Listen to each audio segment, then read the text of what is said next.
start with Avondale. So Avondale is generally known as the most walkable part of West Ashley. And as you can see here, there are shops, restaurants. We've got the Mellow Mushroom here. Jean's Hofbrau is on the left. They've got a great burger. We've got an Avondale wine and cheese shop, the Triangle Char Bar, Pearls, and the areas around this we're going to talk about today. They actually, there are a number of neighborhoods that surround it, I should say. South Windermere is semi nearby. Avondale, Moreland, Burns Downs is right behind this group of trees here.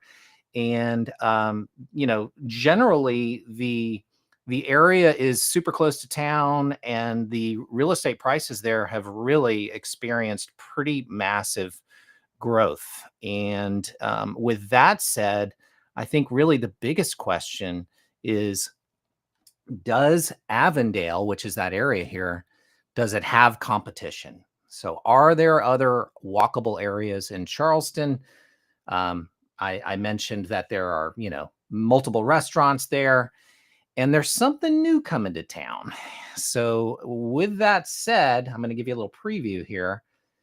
This is an area known as the, well, this is in the Northbridge area. This is the Suicide Merge, which you'll notice these two lanes kind of coming in together. And it's interesting in that though it's called the Suicide Merge, I live very close to this.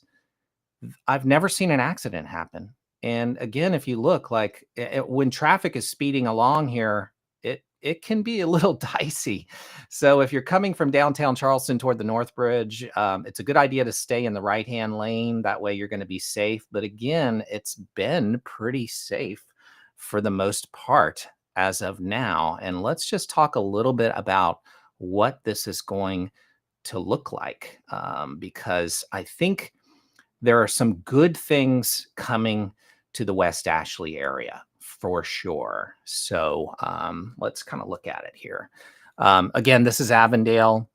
Lots of things have been happening in Avondale. There has been a recent boom in renovations. This one is actually under contract currently. It's a 3-bedroom, 3.5-bath house, 2,260 square feet. I don't know what they're under contract for. They don't publish that information.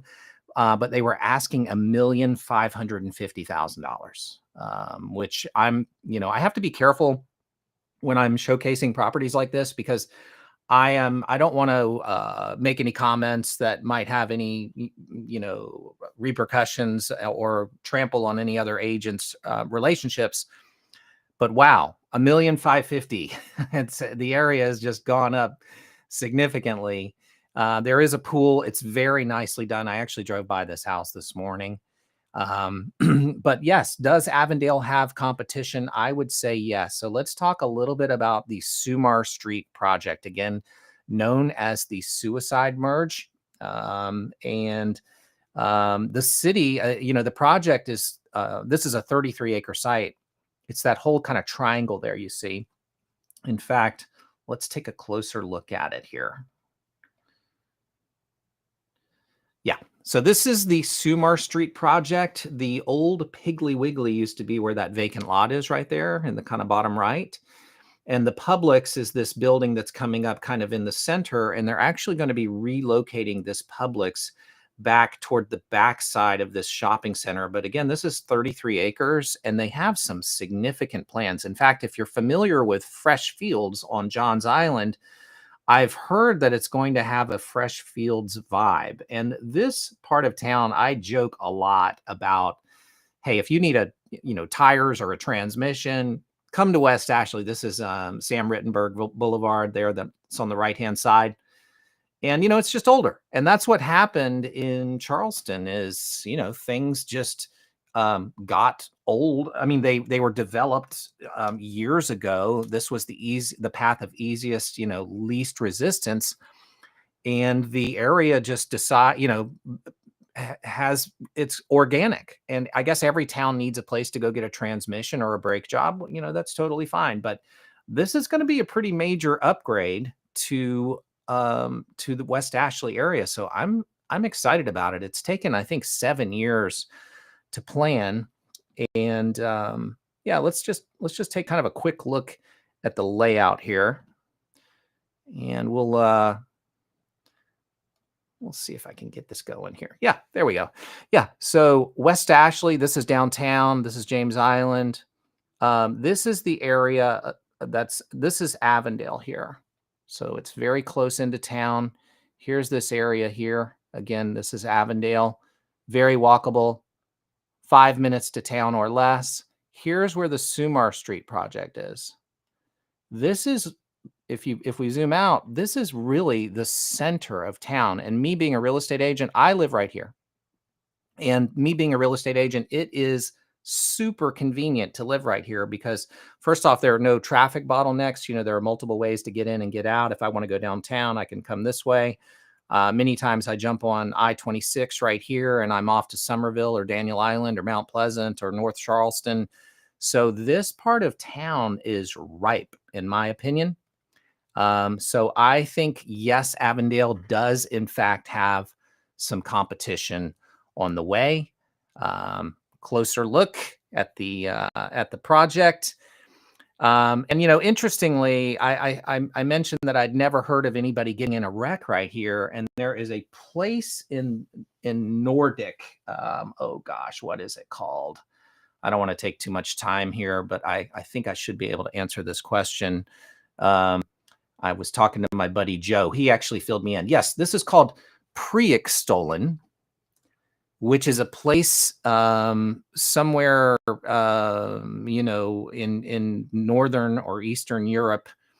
And notice there are no guardrails there, and a lot of people visiting. And do you know what the worst injury so far has been in what's it called? Preekstolen. It is a twisted ankle. So again, the suicide merge kind of has that same, you know, everybody kind of knows about it. Everybody knows to be careful, and so far so good. Knock on some wood, right? Okay, so let's keep going. Oh, this is and I don't know if this is the actual rendering. I did some kind of Googling, but I think this is what the new Publix will look like. And, you know, hopefully the rest will follow suit, but they have pretty significant plans. They're going to be a public park and green spaces, outdoor dining, shopping. I think they're going to be 277 apartments. And much of those are going to be affordable housing units targeting residents earning 80% of the area's median income. They're also going to do some stormwater work while they're here, which is great because the area doesn't flood really badly, but there are you know, some instances where we get a heavy rain, and you know that there are some places that have standing water. So you know, this is certainly a good thing. And if we're concerned about flooding, the Buyer Toolbox, I mentioned this in yesterday's show, it includes a video that talks pretty extensively about flooding. There's also a deep dive tour. I'll talk more about this later, but if you're curious about flooding, we've got a great, you know, Buyer Toolbox that will help cover all of that if you're coming from a distance. But again, the Sumar Street project, I'm pretty excited about it. I think it's going to be nice. And yeah, so what will happen to the property values? That's a big question that a lot of people have. I do not have a crystal ball as a real estate agent, so I have to say that, but it is, as I mentioned, it is the center of town. I live here, so, you know, my fingers are crossed, but I think it's going to do nothing but help the area.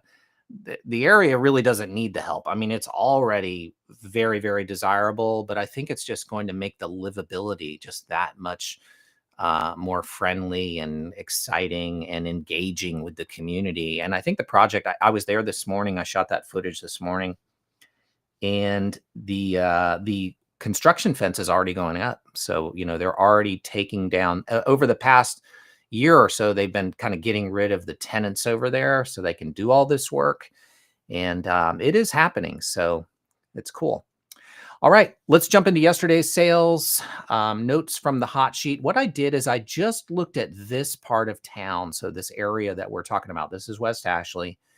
And yesterday, 4 properties went under contract. The top and the bottom are both townhouse, or well, the bottom one is a condo.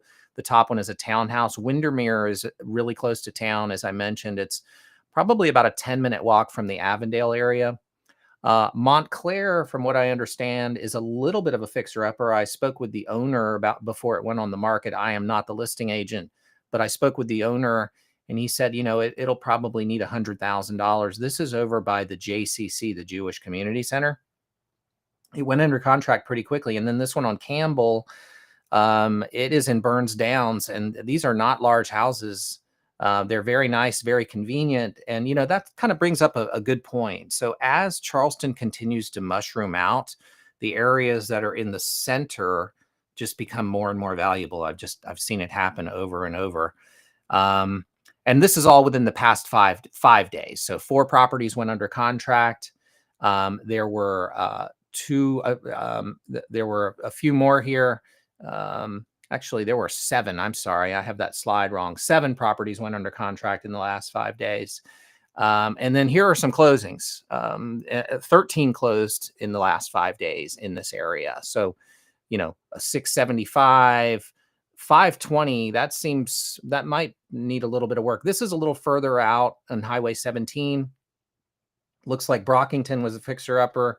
Edgewood looks like it was a new home. And we see a lot of infill projects happening because Charleston, as I mentioned, it kind of grew from downtown. And the first place that it moved was James Island and West Ashley kind of simultaneously, because there was such a short bridge to get across from downtown, as opposed to the Mount Pleasant side, where there's a big expansive there was a lot of friction to get over to Mount Pleasant ultimately. So this part of town, West Ashley and James Island, it generally just feels older, and that's what we see. But we see on this bottom property here, we see these infill projects. We're not necessarily seeing houses being scraped off of the lot, but when lots come up, they're very valuable, and houses get built. Here are some more that closed. This is in an area that's kind of very, very close to Avondale, and these are not big homes. This one on Betsy Road is actually a cut-through road, so it's kind of a little bit of a busy road. This one, Westminster, is actually in my neighborhood. They started out at, I think, 695. I think they started at 695, and then they came down to 675, and then they came down to 600. It needed $200,000 worth of work. And then they finally closed, and it took maybe 30 days, and they finally closed at 540. Orange Grove Road is another bit of a busy road, and again, ranch style house, getting a pretty good price. And so, all those previous slides are showing, hey, the market's great, but we also have situations where properties come off of the market, and that's what happened here. So you'll notice it says canceled. This Avenue of Oaks is a new area that's pretty close to downtown, but it's in a little bit of a strange spot with different older homes around it. Ponce de Leon is in West Pawnee, and that overlooks. I don't know if this one actually had a view, but West Pawnee overlooks the backside of the Citadel. And then McLean Street is further down 17 Savannah Highway. So, yeah, 3 homes came off the market, 7 went under contract, 13 closed in the last 5 days. Definitely things are happening in West Ashley. And if we look at just kind of the full area, March, there were 111 new listings in West Ashley. This year, 142. So the inventory is up by 27%. Year to date, there were 273. And so far in 2024, so far there are 329. So we're up 20%. Closed sales are about the same, though, up 1.2%, which is really not even mentionable. So basically the inventory is increasing, but the house sale, the stream of house sales are about the same thing a year to date. It's kind of mirroring that. The median sale price did go up from 503 to 578. The average sale price went up to 715. The sales that did occur in March, they got within 97. They got within almost 2% of their asking price, and 35 days to sell. So there are the stats. What does all this mean? Like I said, Supply has increased. The number of closings, really, it's increased a little bit, but not very mentionable. Is it a good time to buy? Is it a good time to sell? It really kind of depends on what your situation is. I would say any time is a good time to buy. You think about it like a falling knife. You know, a lot of people try to time the market, and are you going to catch it at the perfect spot? Are you going to catch it on the handle? Are you going to catch it somewhere else? I think the perfect time to buy is when it makes sense for you. All boats rise with the tide. I haven't really seen things go down here. In 2008, when the banks were going out of business, Wachovia, Countrywide, the big banks, that was the big real estate downfall.